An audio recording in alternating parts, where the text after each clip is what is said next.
am delighted to be here this morning. I've really been looking forward to this all week. I have to say that as an American woman living in the Gulf, living in Abu Dhabi, working with AJC, when I first moved to the region about 2.5 years ago, I got a lot of questions from family and friends about what the experience was going to be like and what it has been like. And I know that we tend to bring as North Americans, we tend to bring our own Western perceptions with us wherever we go. That's sort of unavoidable. And the more time that I've spent in the Middle East and in the Gulf in particular, the more I've started to understand that there is no one experience and there is no one identity across nationalities and gender and religion and cultural expressions, and that there is no one way of understanding a single identity and experience. And for that reason, I'm so delighted to have this group of phenomenal women on the stage with me to help us understand the layers of nuance and complexity that we all bring to the table when we continue to engage in this really important conversation. So I want to thank you each for being here. And there's a lot for us to discuss, so I'm going to go ahead and jump in. And Aviva, I'm going excuse me. So Aviva, as we were speaking just a few moments ago, you've been a vocal advocate for women's entrepreneurship and leadership in that regard, and you recently wrote about an experience representing Startup Nation Central in Morocco at the Connect to Innovate conference. What can you tell us about the women that you met in that conference and what it tells us about the landscape at this moment in the Middle East and its neighboring countries? Thanks, Riva. So yeah, Startup Nation Central has been doing a lot of work in the Abraham Accords countries and forging ties that really introduce the Israeli innovation ecosystem and the tech ecosystem to countries in the region focused on the things that they're struggling with: water security, energy security, challenges around logistics, agriculture and food security. And last May, we brought a delegation of startups to Casablanca and hosted the first bilateral event focused on innovation with Moroccan ministry representation. And there was really a lot of synergy. And then in the following months, we got a call from a local Moroccan women's network that said, this was fantastic. How do we do something like this but focus on women? And how do we take leverage the bilateral relationship that's been growing and create a regional conversation that's not just Morocco, Israel, but maybe expand it to other countries in the Middle East, and then also expand it in Africa. And so what ended up happening was we had an event just last month, a few weeks ago, in Marrakesh. We brought 70 women from 17 countries represented there. And the idea was to have women in influential positions, women in leadership, women who have a story to tell that reflect their own journeys in tech and innovation, in investment, from countries in the region. Morocco is also very interested in positioning in Africa, so it actually expanded to countries also in South Africa and Kenya and Nigeria, Benin. We had representatives from Kuwait, Saudi nationals, Palestinian women, Egyptian, Jordanians, long list. And the idea was to bring women together and talk about the issues that are concerning them. How do we address challenges that we have, in particular as women, but not only, in accessing financing and accessing opportunities for investment? We heard countless stories of, I was told that my company is investable, but I should bring my husband to the next meeting. We heard, and these are countries that I can't open a bank account because I'm not officially the head of the household, so I don't have a credit card that I can use, and so I have zero financial independence. I mean, and these are women who are CEOs, who are founders, who are investors, and bringing people around the table in that context and creating a network and a connection that goes, the idea is to create business ties and real business outcomes, but starting from a very personal level and understanding where we are the same and where we are different. And so that was the focus. And it was it went beyond our expectations in terms of the synergies and the relationships that were created, and what we're seeing as outcomes and connections. And a month later, this one's meeting with that one, and this is happening, and this investment conversation is happening, and an expansion of this collection of women in leadership positions that are influential and can actually create change across the region. Amazing. I'm so energized just listening to you speak, and I think that what you're describing about understanding and meeting these women where they are from that starting point today is what enables us to build a path forward for them. So thank you for sharing that. Ayelet, I'll move over to you if that's all right. So as the first chairwoman of the Israel Export Institute, you appointed the Institute's first woman CEO, as I understand. Speaking also as a former member of Knesset, how do you see the role of women as pioneers, not only in their career trajectories for themselves, but in setting the stage for a younger generation of leaders? So thank you, Riva, and thank you all for being here this morning. I'm very, very happy to be with Aviva and Gadeer, who's an all-time friend. It's like friends of heart. We don't see each other often, but it's in the heart. Yeah, absolutely. I think that was like when I was appointed as chairperson of the Export Institute, again, as the first woman, the first thing that came to mind is how do I get to the point where I can actually appoint the CEO? Not only was Nili Shalev, she's an amazing woman, not only was she the most appropriate person for the job, for any kind of job description, by the way, in foreign trade, but also, you have to understand politics and how it works, and eventually get to that point where you can actually do the work.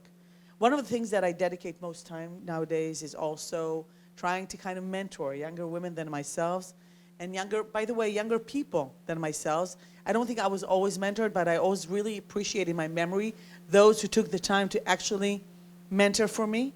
And that's what I try to do. And I think, Aviva, in that respect, I think that's a great thing that you're doing in another level, in the business level. And that's what I also do in the business level, not just in the Export Institute, but in any roles that I have taken upon myself, in Jaffe and other roles that seem like irrelevant this morning, but they are very, very relevant. Jay Reddy and the Fund of the Victims of Terror of the Jewish Agency. So for me, waking up in the morning and understanding that I'm going to be 53 next week. So, yeah. Happy birthday. Thank you so much. For me, understanding that I can do this for women and having other women understand that they can do this for other women is one of the reasons that I wake up in the morning. One other reason is what you do in AJC, is making sure that we truly have peoplehood, including people like Gadeer. It's strange, she's Druze, but I feel peoplehood with Gadeer also. But what we do in AJC, in Jaffe, in organizations like that, these are the reasons for me to wake up in the morning and go to my daily routine, which is never, by the way, never the same. But I started off, by the way, 25 years ago when I was a board member, and I was one of the very, very first women to sit on multiple boards, which was very, very much a men's area. I mean, all the women here can vouch for that. There was only men who would sit on multiple boards. And I kind of made it a mission, And then you understand that there is one thing that we should do as women, if you're 30, if you're 40, and definitely if you're 50 and 60 and onwards, is making sure that there are more women at the decision-making table. This is our challenge, and this is in politics, this is in business, this is everywhere you do. And this is one of the hardest things nowadays. By the way, it's not just Israel, it's all over the place. As Aviva mentioned, I regretted to hear that, but I know that that's a situation where women can't open a bank account in the region, in the Abraham Accords countries. We understand that. So on the one hand, we give them a lending hand and we give them opportunities like you just did and what we do at the Export Institute on a daily basis with women and men. But again, if we understand our strengths together, this is where, that's the point when we can really, really make change. Thank you for sharing that. I know that I'm being reminded also of all the women who paved the way for me to be able to take the positions that I've been able to assume, and it's a way for us to continue to pay it forward. So thank you for I've got to tell you that the other thing that's happening in 2 weeks is that my daughter is going to be bat mitzvah. And one of the things that she doesn't know, because I think she wouldn't feel comfortable with it, but I understood that I'm going to give her a white ribbon at one point in the bat mitzvah, and I'm going to ask her grandmothers and her aunts, her friends, my friends, and all the women in the room to eventually hold this satin white strip that I got for her and to understand that we are together. This is such an understanding. I stand on the shoulders of many, many women, including my grandmother, who was an entrepreneur. She owned the oldest coffee shop in Tel Aviv. And coffee shop at that point in 1956 when they bought it, that was Startup Nation, okay? At that point, right? Yeah. So Cafe Tamar, I don't know, you can look it up. There's so many mentioning of it on anywhere on the web. But the idea is, again, to pave the way and to pay forward and pass it forward to our daughters and the women that are around us. Well, I hope that you bring some tissues with you for that moment, because I think it would be a tearful, beautiful moment. Gadeer, I want to turn it over to you. In your career, you have broken barriers in many ways, and I'm going to read because there are so many ways that I want to make sure that I get them right. As the first non-Jewish broadcast anchor woman here, both in Hebrew and in Arabic, and then as the first Druze woman to serve as a member of Knesset. What have you learned about the appetite for change and for representation of historically marginalized communities in this part of the world specifically? And how did these trends track with what you're now seeing as an emissary for the Jewish Agency in America? Good morning. So long story short, so much. I learned so much. I'm still learning, I'm still growing, I'm still listening, and I'm still amazed to see the social impact of simply our existence, simply of being or living or achieving or talking to each other. And look at us today, this morning, the fourth of us, each one of us based in different countries, speaking different language, different religion, different fields, but we are social agents. And this is what my father told me always as a child. You are a social agent. You are not privileged to live your life in a way that you are consuming reality. You have to shape reality. And I did social activism even without knowing that I am doing social activism. I broadcasted my first TV show when I was 12 years old. I believe in people. I believe that we have the ability to change reality. And then being in those positions as first, when you are, I always introduce myself by saying, hello, my name is Gadeer. I am an Israeli, but not a Jew. I am an Arab, but not a Muslim. I am a minority within the Arab minority. My mother tongue is Arabic. My religion is Druze, and I am proud Israeli citizen. Good luck. So having very unique identity and being the first in those positions is something that stranger would not understand the complexity and the beauty that you have in. So I started to write my book because I'm afraid that we don't have enough time to talk about it. But I learned so much. The most important thing that I learned is engage, engage, engage. It doesn't matter where, it doesn't matter how, it doesn't matter with whom. Engage as a social agent and activate your role in shaping public opinion. I had so many stories in my life, Riva, in which I was amazed and telling myself, yes, we can. Yes, we can. Being the only woman in so many rooms. And I'm sure that Ayelet and Aviva also understand what does that mean to be the only woman. Nobody asks you if you want to represent women. You are a representative of women, so shoot, talk, represent, share their stories. And 2 weeks ago, we were in DC, and we initiated some of the prestigious forum that you will hear about. And we were 18 successful leaders in Washington, DC. But guess what? I was the only woman. And I told them, guys, I got used to this in my villages, in the Druze community. We are still a conservative community. Okay, but in DC, in the 21st century, I am the only woman. Hey, wake up.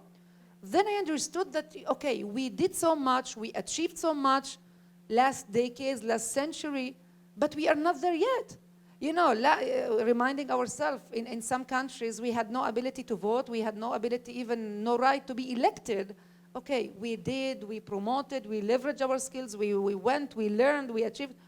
But even now, today, we are not there. We don't have yet absolute gender equality. Look at the numbers. In our current government, there is 0 CEOs of ministries. 5 of 33 ministers are women. 25% of MKs, member of parliament, today are just women. We are talking about 30 from 120. So the up-bottom policy is also, reflecting the atmosphere. There are huge ramifications of who we are, who is working with me, who are my colleagues.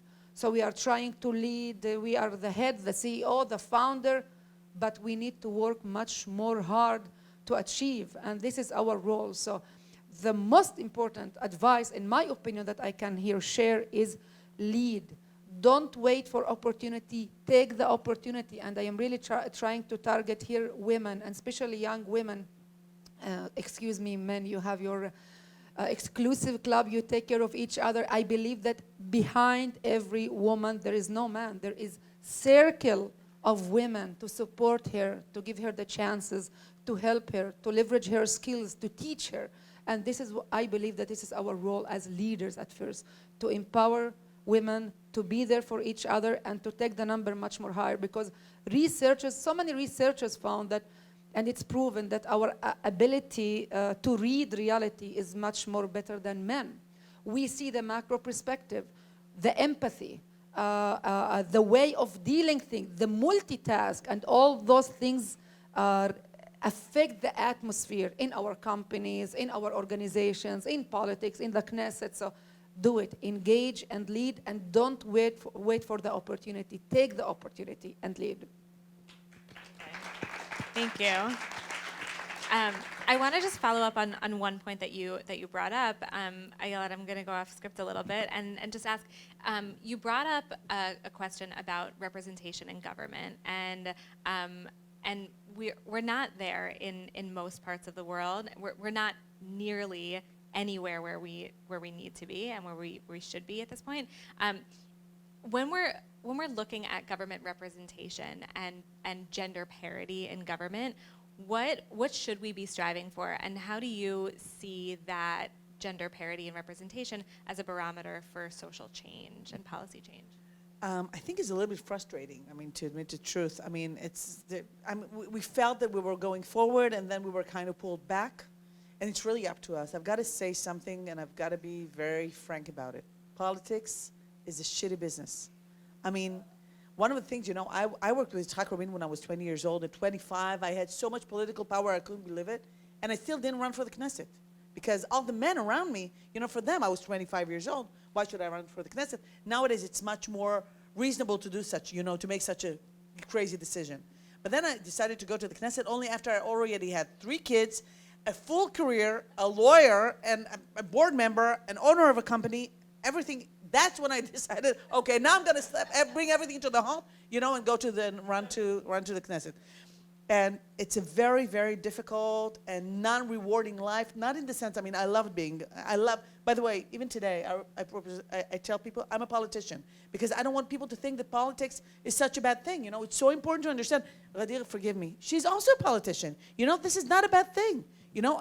This is, kind of my IP. That's what I bring to the table. My ability to speak to people and my ability to solve problems, to do a lot of things, that probably people with different skills, other people would be scientists and doctors. I really, really wanted to be an MD, but that's for another session. But what we need to do is make sure that from the very, very start at kindergarten, I'm not educating my daughter, I'm educating her brothers. Her brothers need to know that she can be prime minister if she would like, that she can do anything that she wants. That's the idea, because we used to say once upon a time for socialization, okay, so let's take care of the girls. Nuh-uh, we need to take care of all of them, of both genders, because this is what we need to do. Because till today, and especially in a very, very complex society like Israel, where we have both very, very strong liberalism alongside, in spite of the situation in the Knesset, still a very, very strong vibe of values that, the values that we share, and conservatism that is not only Jewish, okay? There's no doubt there's a strong draft of conservatism from the Jewish part, but also we know well from the non-Jewish part. So the idea is, people like Gadeer, as I never heard you speak about what your father told you, that you should shape reality. But that's exactly it. It's up to us to shape reality. And shaping reality, I forgot her name from Facebook, from Meta, the Sheryl Sandberg used to say, speak at the table. You know that when you go through board minutes, you see that the women don't speak as much as the men. It's not only, okay, so we got to the table, but do we speak there? And I noticed once, that Shabbat dinners, my daughter doesn't speak as much as her brother. She's kind of reluctant. Maybe she'll make a mistake. Maybe she'll make and I'll correct her. God forbid, I'm a terrible mom in these things, I never have patience, so I correct her. So I say to the boys, I say, now you shush. And I give her the front seat. And this is so important to do. And up until, we'll realize that and act on it, we will unfortunately, especially in such a divided society like our own, will stay in the same situation. As long as people, for instance, in primary parties, until people still vote for one woman, that's like the one token woman that we vote for. Now, on the other side, on the left wing, it's not as much as that. But again, we don't see as many women. I think in Yesh Atid, actually, Yair made a huge effort. Also, Benny made a huge effort to bring more women on board. But these are different, these are different kind of parties. By the way, if you ask me, what's better for women nowadays? Primaries or non-primaries? You'd be surprised to hear. Non-primaries. Non-primaries. Primaries is not necessarily the best way to bring women to the front seat. Thank you for sharing that and bringing that into the conversation. Aviva, I want to come back to you. You hold the role of Director of Innovation Diplomacy. It's not a phrase that I had heard much before we started having these conversations, and I'd love for other people to hear about it some more. From your experience in Israel's tech and startup world, can you talk to us about the cascading effects of empowering women to be agents for change in their respective fields? So innovation diplomacy is a made-up term. And if you think about science diplomacy or economic diplomacy, that's generally diplomacy that's meant to further goals around science and economics. And in this case, you're looking at focusing on innovation to further diplomacy. The idea is leveraging what's coming out of Israel in the tech sector, leveraging this brand that we have as the startup nation to build ties. So with the signing of the Abraham Accords really created the opportunity for normalization, as we know, and countries in the region are investing a lot of money, billions of dollars, to create their own innovation ecosystems. And they're looking at their neighbor, Israel, and Israel as a now welcome citizen of the region that everybody can play with, and saying, how can we learn from the Israel's journey over the last 30 years, going from a resource economy where our main export was oranges to a knowledge-based economy where our main export is, anyone know? Tech? Yep. So digital, we call them digital oranges, right? The drones flying over the citrus fields and around the world, measuring the health of the fruit and the trees, et cetera. So really this journey and what went into building an ecosystem. What did the government do 30 years ago that enabled and incentivized foreign investment? Where is the academia, where in tech transfer happening both at the university level, also at hospital levels? What is the role of incubators and accelerators and investors? So looking at the whole ecosystem, sharing that knowledge and using that as what I call a frictionless tool to engage with our neighbors in the region. Because if you're talking about some of our shared challenges, I mentioned before, water security and energy security and the impacts of extreme weather, those issues don't know geographic boundaries. And so we are all dealing, especially in the region, one of the most vulnerable to climate change, for example. By the way, in America, climate change is very politicized. In the region, it is not at all, because if you don't pay attention to the impacts of climate change in the region, your people aren't going to have clean water, they're not going to have food, they're not going to have energy, and so electricity. And so these are not political issues. These are what I call frictionless issues that we can sit around the table and say, we must collaborate in order to find solution. So innovation diplomacy is really about focusing on the role that innovation plays to create these relationships. Excuse me. As it relates to women, I think women can play and do play a unique role into driving this forward. First of all, we spoke about it a little bit, and Gadeer, you mentioned this idea of women being social change agents. There's something, I don't think this is unique and exclusive to women, but it's definitely emphasized in women. And when we walk into a room as professionals, we are wearing a lot of hats. You might not see them, but I think everybody on this stage is wearing a number of hats. Some of us are, we're politicians, we're leaders in our communities, in our societies, in our companies, on boards, but we're also daughters and sisters potentially, and mothers, some of us, and friends, and maybe the head of a kindergarten parent group that has to worry about making sure everybody has the cake for the end of the year party. I mean, these are all things happening at once in our heads, and that's just my own. I'm sorry. I don't mean to project, but I think the Sarah Jessica Parker clouds. yeah, exactly. And I think the invitation that we're putting out to women and the engagements that we have is bring all of those hats with you into a room. Sometimes they're not necessarily relevant, but the engagement at the personal level, at the business level, at the values level, sharing ideas for the vision of what the future of the region could look like, that's really where the connection, I witnessed an embrace between these two friends who hadn't seen each other in a long time, and I overheard Gadeer say, this is the hug of two strong women. That's something unique to women.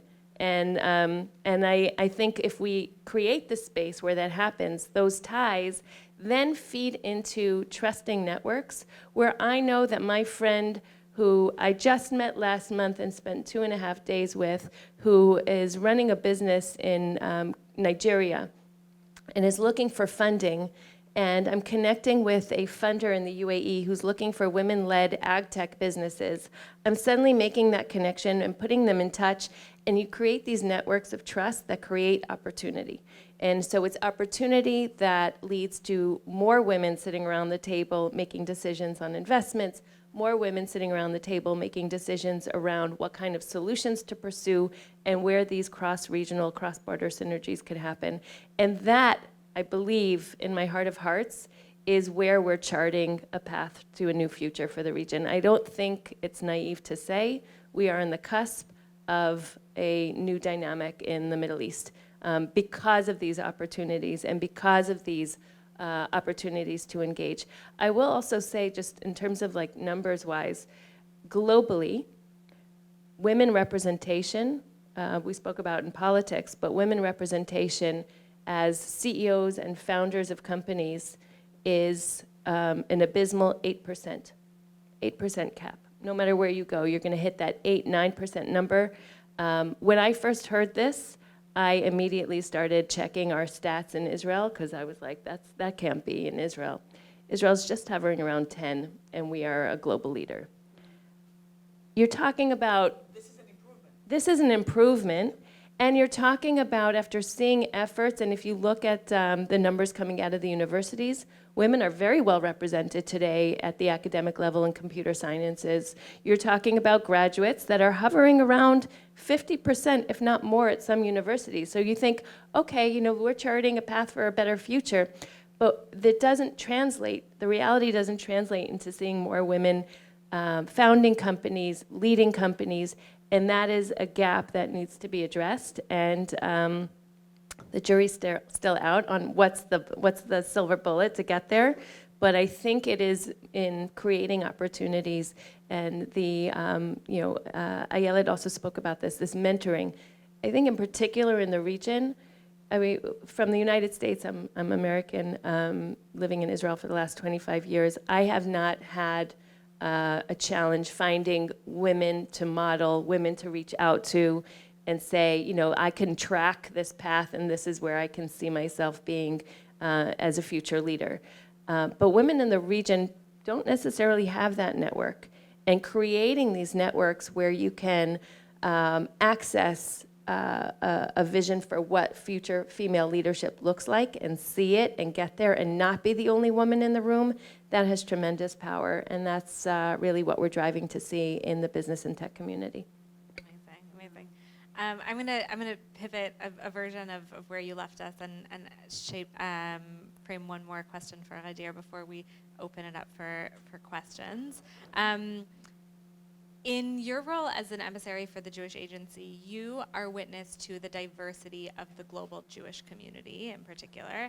And I'm curious to know from your perspective, how do you engage with traditionally marginalized corners of our community, and who is absent from conversations about leadership and representation, and what can we as the civil society do? Aviva spoke about sort of what we can do in the business space, and as leaders in the civil society, how can we step into that conversation? So my first or major role is to tell you my story and that you know that I exist. In the American accent, Druze sound like Jews. I introduce myself, I am Jews. Ah, you are a Jew. No, I am Jews. No, Druze. So I say D-R-U-Z-E, Druze. We are brothers with the Jews, but we are Druze. So at first, I want you to know that I exist because it's very trendy to say now we have the Jewish sector, the non-Jewish sector. By the way, I say I have a name. I am not a non-something. I am not non-Jewish. I have my name. There is the Arab sector in Israel, which is more than 20%, and it's not a homogeneous sector, Arab sector. Let us call them like this and leave them. We have Bedouins, Christians, Muslims, Jews. Everyone has its uniqueness. Every sector has its challenges, its own identity, sense of belonging. They act, behave, need different things. So we need to know them. I led a delegation last week of young global leaders of the World Economic Forum to Israel. And I took them to so many places to be exposed to so many aspects of Israel. And one of them was to stop at a Shager place. A Shager is an Ethiopian public figure. And one of the sentences that she said, I want you to know that I exist. It was very powerful for me because we have 150,000 of our brothers, Ethiopian brothers and sisters, and some people, they don't know that they exist. So at first, my existence itself to know that I exist. There is in Israel 150,000 Druze Israeli members with our unique identity, beautiful heritage and history and contribution to the state of Israel. So at first, hey, know that I exist and understand beyond the superficial level of, okay, you are our brothers, you are the loyalist minority, you draft into army in the highest percentage, you have good food, amazing olive oils, amazing Lebanon. Leave the Lebanon, just come here, take a good local guide, go to my town, and understand that even our national anthem, Hatikva, was written in my town by Neftali Hertz-Aber. Learn about our contribution, our relationship to Zionism as a movement, as a culture, to the Jewish people. So at first, I want you to know that I exist. And then, as a social agent, to educate you about, okay, I exist, and how we can connect the dots, as you said, how we can network, how we can initiate projects, how we can impact our communities. So part of my work is to connect the dots. This is how I call to build the bridges, to close gaps, and there are gaps in Israel. So I don't agree with the approach that say, okay, now in the Jewish agency, we have a Druze woman V, we have Ethiopian V, we have LGBT V. It must be a systematic, organized policy. You cannot just hire one woman and say, okay, I have women in my board. Some people consult with me, hey, Gadeer, I don't have enough women in my company. Very simple, bring women. You know, so think about it. So I don't have, so bring. And awareness is part of the solution. In my journey, there were so many stories that I was shocked to see. I remember one day when I received the call from my party, hey, come and join politics. And I was a journalist then. I didn't understand that there were battles that even if, sorry to compare Ayelet is a Jewish liberal woman, amazing woman, coming from, you live here in Tel Aviv. Yeah. Born and raised. So believe me or not, my 0 point was much more far. There were battles that I faced that maybe you, Ayelet, you didn't even think about. I remember when I had a negotiation of 1 month if to join politics because I'm a journalist since I was born. And I remember when one day, me and my husband, he was the only person who knew that I am thinking about it. And I broadcasted news, went back home, and I was preparing myself to go to the bed. And my husband told me, your uncle called. And it was like a movie scene. And I went back. He called and said what? He said that he heard that there is a negotiation and maybe you go to politics. And I said, okay. And what he said, I didn't know even how my inner circle is going to respond. If they're going to love it or not, if they're going to support it or not. So he said, yes, go for it. He's proud of you. I said, really? I was amazed to know that as Gadeer, I didn't know how people in my community are going to react. And then the first official meeting of me and the leader of my party, then Benny Gantz, was going and visiting the spiritual leader of the Druze community. Imagine, sheikh, religious man. I was the only woman sitting there. Before we entered that home, Benny Gantz, the leader of my party, asking me, Gadeer, can I sit near you on the same sofa? I told him, guess what, Benny? I don't know. I am the first to be there as a candidate, as a woman. Maximum will be killed. I don't know. Sit near me. And nobody was killed. So it's related back when I said lead, engage. Now I understand how much I was assertive to lead. Trust me, I know what I am doing. And then you have all those religious leaders following and say, okay, we trust you. And then the thing that I didn't know that I needed to one of my battles, to convince some of the women who were not aware what I am talking about. It was Friday when I just started my new campaign, and we visited Beit Jan, a Druze village, and we were sitting, all of them were men, and I called women from the kitchen, hey, come and talk politics, engage. Do you remember what my father told me? Engage. Sit near me, talk to me. What do you think we should do? And a friend of mine, Alon Schuster, he took a photo. It was very spontaneous thing that he did. He took a photo of us sitting there. I went back home. I said to myself, today I am going to write the post of my life. Finally, Druze women are entering politics as social agents, as equal and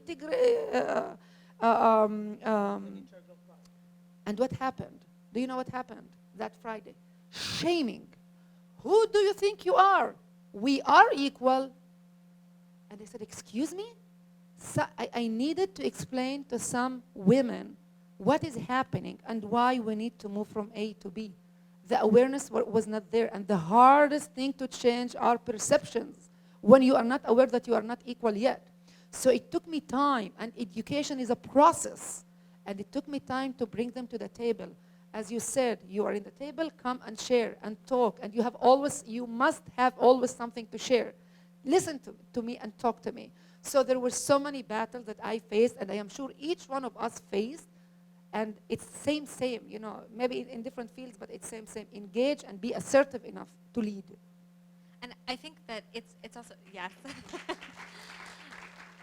I think that when you're talking also about getting from A to B, it's certainly not a direct line, as you're saying, and it's not always the same pathway, right? We have different cultural experiences and different cultural contexts. Especially in the Middle East. Exactly. Conservative, patriarchal societies, which is an obstacle. Right, and women's leadership necessarily looks different depending on where you're coming from culturally in this part of the world, and so I think that that's an important part of the conversation.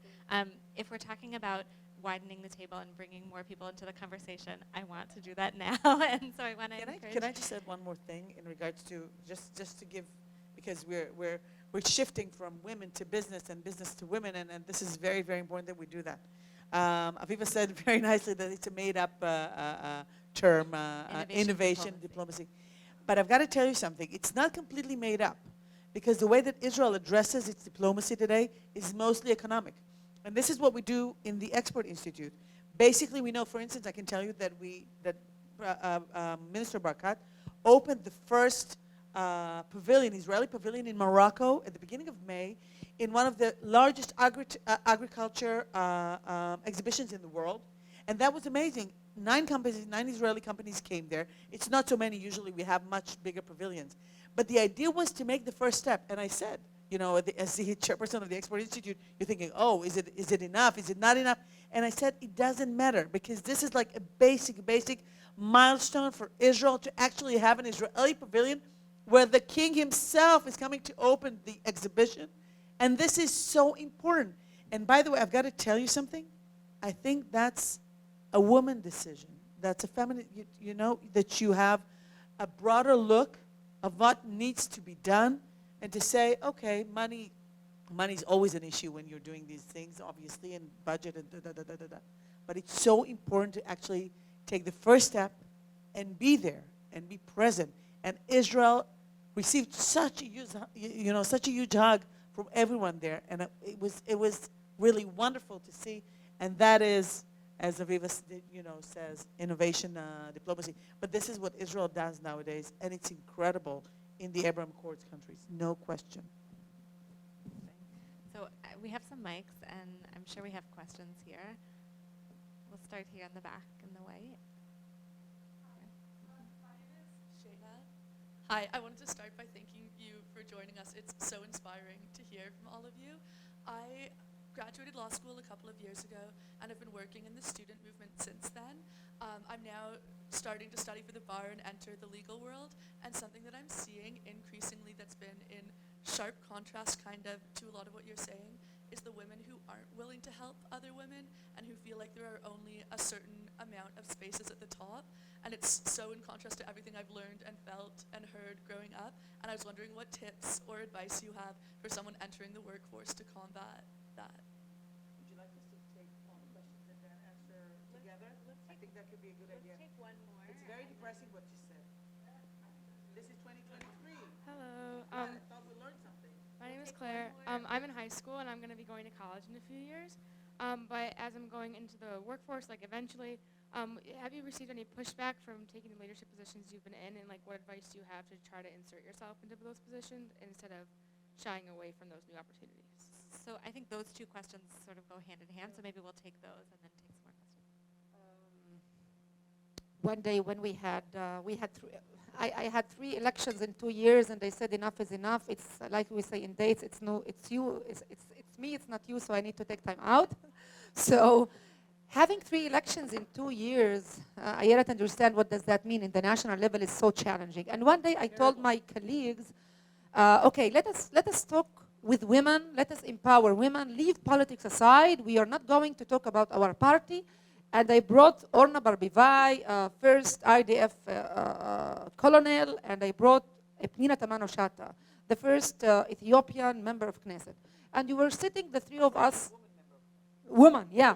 Both of them, women broke glass ceilings in their communities. Orna Barbivai is the first, she's an Iraqi Jewish woman, was living in Afula, in the periphery, and she reached and broke so many glass ceiling till the top of being the first colonel in IDF. And then Pnina Tamano-Shata, an Ethiopian woman, being elected as the first member of parliament, and I brought them, and we were sitting, the 3 of us.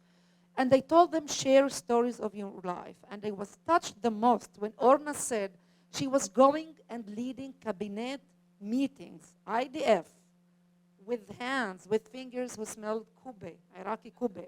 Or Pnina, who said that she, in her culture, as an Ethiopian woman, she was raised that you need to respect the elder. And when Miki Levy, a man who came to one of the committees, member of parliament, came and he was looking for a seat, she wanted to give him her chair because she remembered what his parents said to her.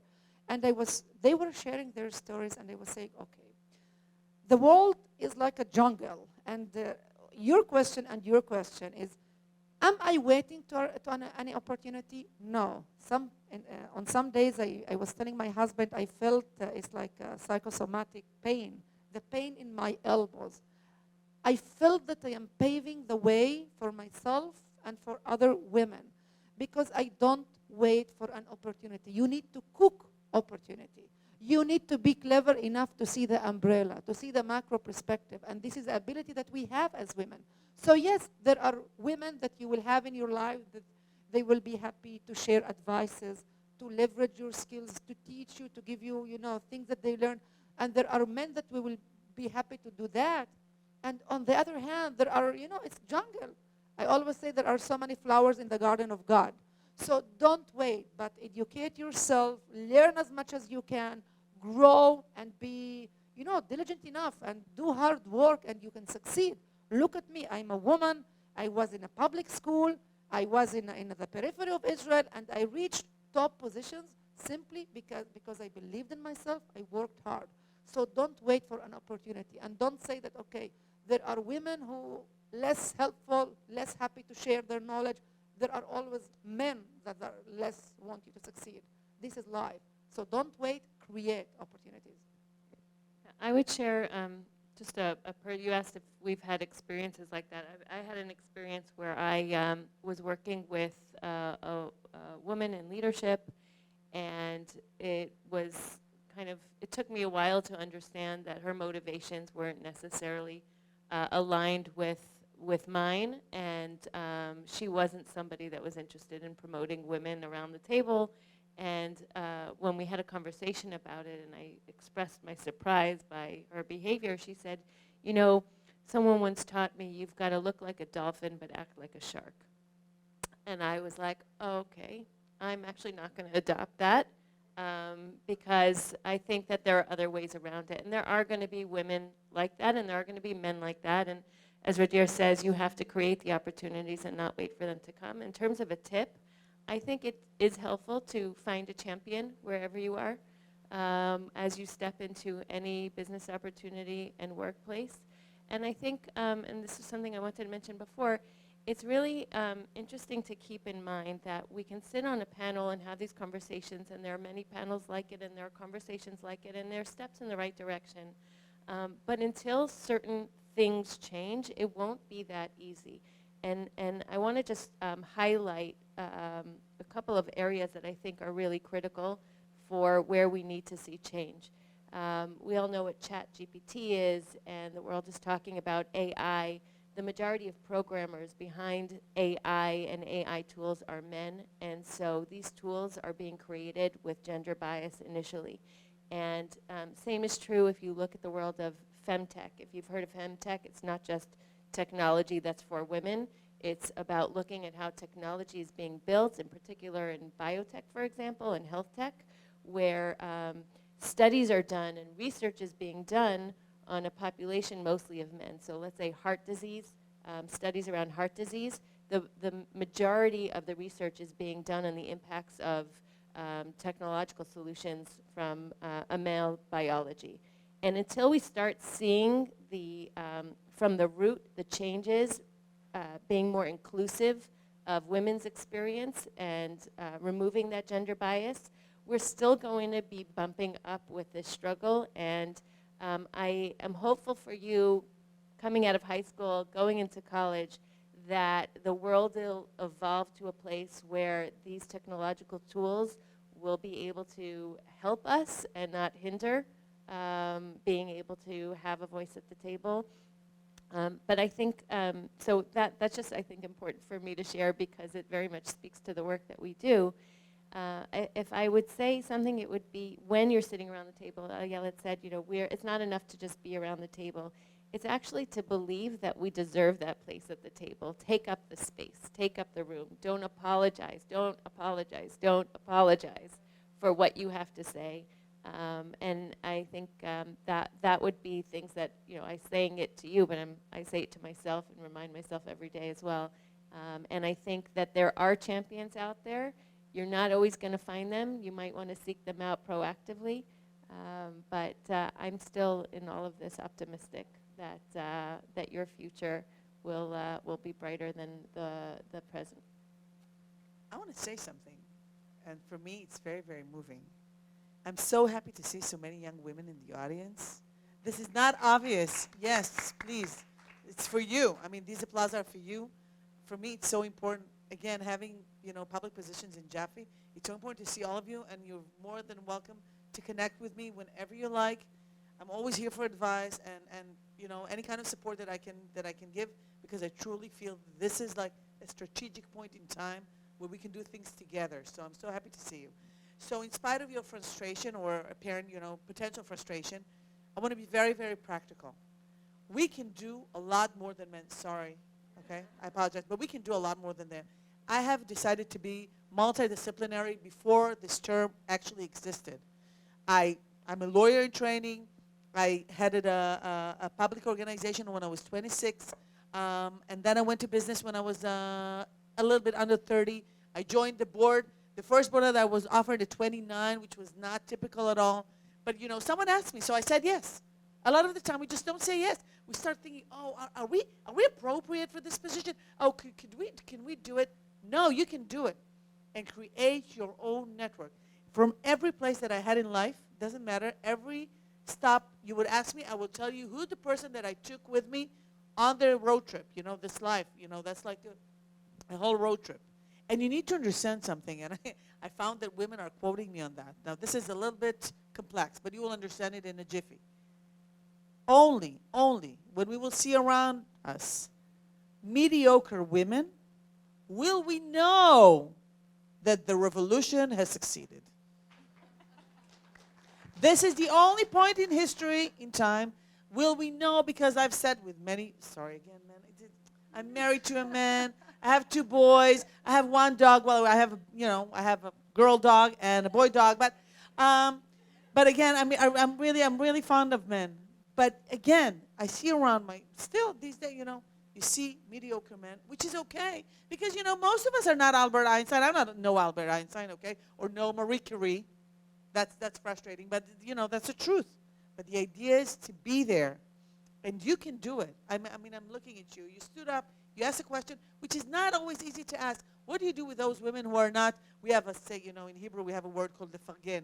You don't have that word in English. This is like a word where you really put other people, before you, and you can kind of, you compliment them and you say nice things to them just to make them feel better about themselves. This is, a lot of the time, this is what I try to do. Sorry, Raz, yesterday I didn't do that for you, but every now and again, it's not that I don't go for the goal, okay? You need to understand, because it does not replace emotions, do not replace the thing that we need always to have that point, like a ballerina, that has, that point in space where she looks and she knows where she's going. We need to know where we're going. But yet, there is a lot to be done with emotions. I really like what Aviva said, I prefer, there is something between a dolphin and a shark, I think I have traits from both. And that's okay, This is, we're hybrid. That's what we should do. So I really believe in you, and I really believe in you, and I believe in all of you, and you're very welcome to connect with me. May I add something? I totally agree with what you said. And as a journalist, I always observed how women reacted when I asked them, do you want to come to this panel? Do you want to be my interviewee? And a man always, and try it, observe, try it. A man, if I was asking, okay, I'm going to talk about the ocean, and he's an astronaut, he would say, yes, I will come because I understand in this too. And a woman would hesitate. Okay, this is not my primary. Yeah, maybe you should take someone else. So sometimes we hesitate answering your questions. I remember one day in one of the women conferences, first line was empty. So I opened by asking, for whom? For whom? Are we waiting to any mayor, any VIP? Please come and take the first line. As a symbol, maybe this is a physical something, but as a symbol of lead, sit in the first line. So now in any international conference, when I go and I need to sit, I always sit in the first line. 2 weeks ago in Geneva, in the World Economic Forum, I brought my friend, come to the first line. What? I said, yes, come and sit in the first line. Take opportunity, don't wait for opportunity. And this is what we do, and as we said, this is a process of educating public. So do it. I mean, that visibility really matters. Sit in the first line, always. We'll take another question, actually from the front, and I'll take one from here, and then, and then Marcy, I'll take your question. And the women are asking the questions. Thank you. Hi, my name is Maya, and I'm a student at the University of Pennsylvania, and Gadeer came to speak to a group of student leaders at Penn Hillel earlier this year, which was a great conversation, but to my surprise, I was the only female student that showed up for that, which was really surprising and disappointing. So my question is, how do we empower women in school and college to get involved and show up and be involved in politics, business, or any other field that's underrepresented? And then Marcy, do you want to ask your question, and then respond? Hi, I'm Marcy Goldstein from Los Angeles. I am so inspired by all of you, and I'm so grateful to have my own daughter here so she could be here with me and we could share this moment. So my question is this. First of all, so much of what you said rings true. I've served on many boards. I'm a little older than all of you, so I've kind of been there, done that. And women, when we go on boards and we speak up, we get attacked. There's just no two ways about it. We're attacked. A man can say the same thing, and everyone goes, yeah, and the women say something, and they go after them. And I think my question to you is, how do you prepare young women and mentor them to understand that's going to happen, and how do they deal with that? And I loved your thought of we need to educate the men. The men need to know, hey, when you're sitting there and men are attacking women, you need to speak up. And the other thing is, women are being held to impossible standards, at least in the United States. The way you dress, the way your hair is, the tone of your voice, the shoes you chose to wear, Marcy, we have curls. We have girls, you know, like, we have I was girls. supposed to blow dry my hair every morning. I know, but I right? didn't. So you prepare women, you know, to understand what's going to happen and how do we teach the men. I mean, all these things you said are true, so how do we do the practical stuff, you know, like to be able to get women to be resilient and thick enough skin to be able to deal with that, so that people like me who get asked to be on boards don't go, yeah, I've been there, done that, you know, I'm not sure I'm ready to be screamed at again, or, you know. Such important questions. We're going to add one more question to this layer before we close out and hear from our panelists. Hi, I'm Lisa Schnabel from Atlanta.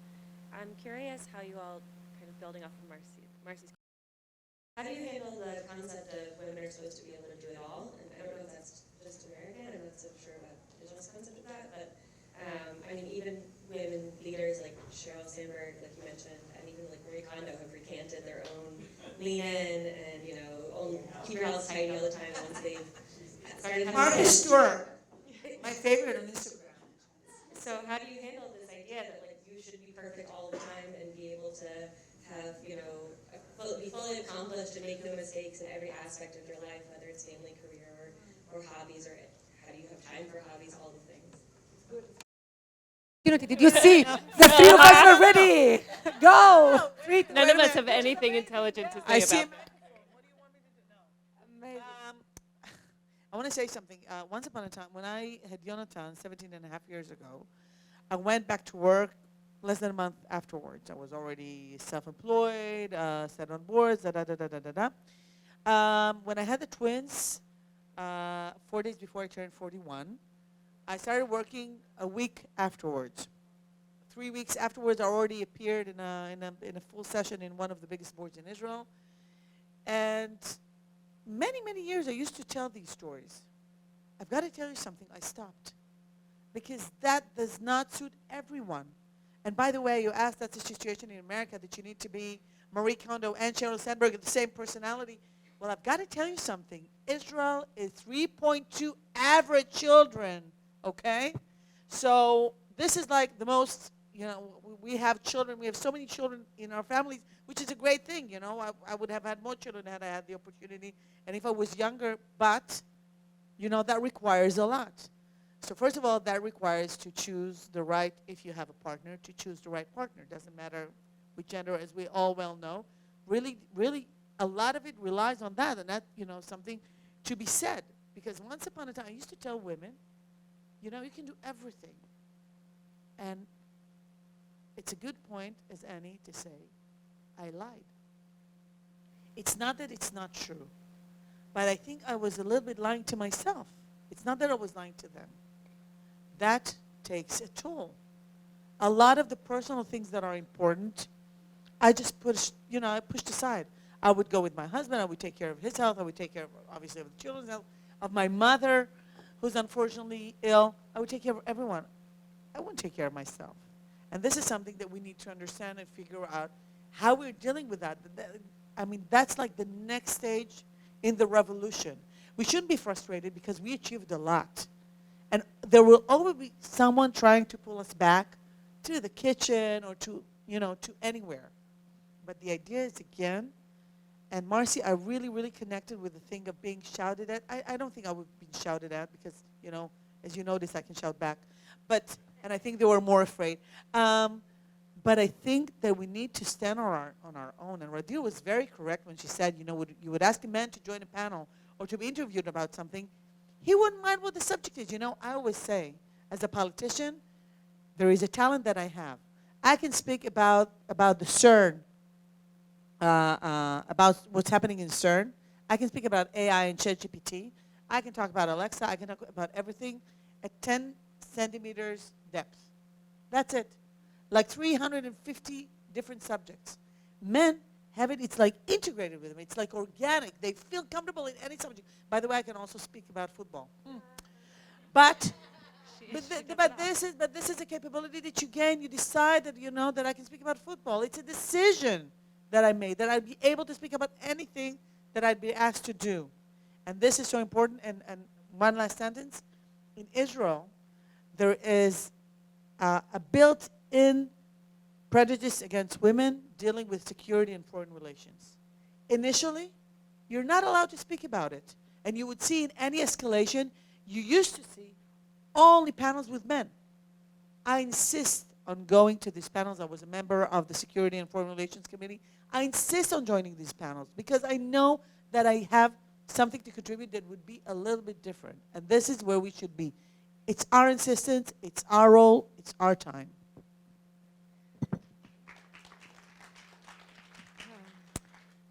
So, I mean, there's a lot of platitudes that we could find that I think are, some of them are very relatable. You can do everything. I was lucky enough to grow up in a home where I was told you could do everything. I wasn't told that there might be a moment where I might not want to do everything. And so I found myself on a path going, wait a minute, maybe I don't want all of this, or maybe I don't want all of this right now. I'm the mom of 4. I have a daughter who's 19, about to go into the Army, 2 boys, 16, 14, and my youngest is 11. I love them all. I don't think I would have had more. Well, you have 4. I'm good, I'm there. But the concept of, being a good friend, being a good partner, being a good daughter, being a good mother, having my house clean, while all working out and making sure that my hair is set and all of that, it's just not, it's not possible. Balance is elusive. Someone just gave me this cool trick that I've tried to adopt, even that is challenging. There are 5 areas that we focus on in our lives, or potentially you can replace them, but priorities, let's say. It's your health, sleeping, friends, family, and work. I almost forgot the 5th one. And you can't do all 5 on one day. You can't focus on all 5 priorities in all day. On a good day, pick 3 that you're going to be spending your time on. So you're not going to go to sleep early on the day that you're going to do this, that, and the other, whatever it is. And there might be 2 that have to be there every day. It sounds like a really cool tool, and this is why I said, like, platitudes and self-help. I'm having a really hard time sticking to even just giving myself 5 minutes to think about what my focus is going to be on this any given day, and being torn into different areas. One thing that does resonate for me very much on a day-to-day basis, and I think can resonate both where you are in your home and where you are at work and where you're being social, is allowing yourself the space to be vulnerable. It's not going to be perfect. I let myself cry in front of my kids if I need to, and apologize when I need to. And I don't like to cry at work, but if I'm feeling emotional and there's something that's coming up for me, I let myself be in that space and recognize that I'm not going to achieve that perfection. And it's going to serve me if I put it out there. It's going to serve me because I'm bringing everything I am into everything that I'm doing, warts and all. So I think in terms of just going back to the first question also, how do you encourage more participation at the activist level?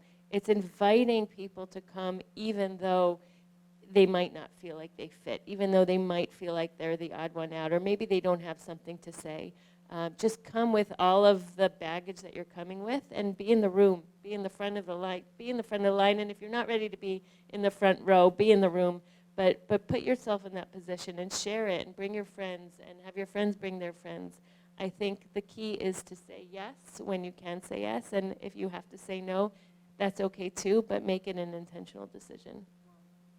Amazing. Wow, I totally agree with both of them. And vulnerability and authenticity. Maybe now you're sitting in front of 4 strong women. Wow, our life is amazing. I'm sure that this is the pink, absolute, perfect life. No. We have, each one of us, her own crisis in her personal life, official life, professional life. We have our decisions. Sometimes we make mistakes. Sometimes we have hard times. Sometimes we cry. Don't see the 2D. Sometimes I say dive, explore, and be able to see the layers of 3D, 4D, of seeing the other aspects of our life. There is a gray zone. Our life is not always good and amazing. Sometimes I go to sleep at 2. Sometimes I wake at 4 in order to prove myself, in order to deliver the message, to do the hard work that sometimes I ask my husband, people see what I am doing? Maybe they see me as the successful Druze amazing emissary in DC. They don't see how much I do hard work. Try traveling, being everywhere. You know, I have been already in half of the US, in 25 states, and being a mother, being a daughter with 2 young children. When I was in Israel, half a village helped me. And now I am alone with my husband with 2 young children. So each one of us is dealing with our crisis, with our challenges, with our decisions. So this is the first thing that I would say. And the second thing would maybe sounds like a cliche. Be brave enough to be authentic. Be brave enough to share all this package, as you said.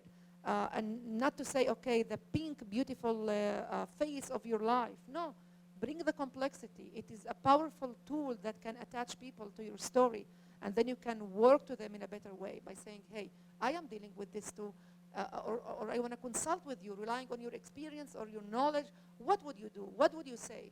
So this is the 2 things. Be authentic, be brave enough to be authentic, be vulnerable. And the thing that I always end up with, I lecture also about gender equality, is be captain of your life. Because in any decision that I made, there were like thousands of people that they were sure what is the best decision that I should take. I listened to all of them, respected all of them. At the end of the day, I lead. I am the captain of my life. When I decided not to be a minister because the government refused to ensure equality, people were telling me, are you a child? Are you a naive child? Are you refusing to take this position and to be a minister? And relying on my intuition, I said, I know what I am doing. Trust me. And that government was dissolved in half a year. So trust your intuition. We have the ability to read reality in a very good way. Listen to yourself, listen to that inner voice, and lead your life. Be the captain of your life. One more word, and then we're going to. Yeah, I just wanted to make one more point. I think just taking the conversation back for a second to where we started in terms of where this all meets some of the women in the region. This is a mostly Western crowd, and we're talking about values and concepts that are not unfamiliar being talked about in the United States. Even the word empowerment, right? You talk about women's empowerment. If you take that concept of female empowerment and do a conference in the region, for example, you'll get a lot of pushback because the word empowerment carries with it a stigma in the region. And even pushback in terms of bringing together and putting a focus on women leadership could generate pushback in the region. The reality is that many women, when you bring them together, even though they've gone through struggles in order to get to where they are in some form of leadership position, have dealt with challenges that are inherent in their cultures and their societies. I have heard countless heartbreaking stories, and it's heartbreaking how prevalent abuse is, and stories that women have had to go through in order to get to where they are. And so I just want to put out there this caveat that we, I think, on this panel, despite our varied backgrounds and cultures, have had the opportunity to be exposed to positions of leadership. And there are parts of the world, specifically in the region, where it's a much deeper struggle. And so I think being sensitive to that when we're talking about the opportunities in the region is an important aspect to this as well. Thank you for bringing that in. And I can't think of a better way to sort of end this conversation with a really powerful call to action towards authenticity and vulnerability, while also sort of recognizing the realities of the landscapes that surround us. And so I want to thank each of our panelists, Aviva, Gadeer, Ayelet. I feel like my sisterhood has grown by 3 today. And I want to thank each of you for being here to participate in this conversation and to continue the work onward. Thank you. Thank you so much.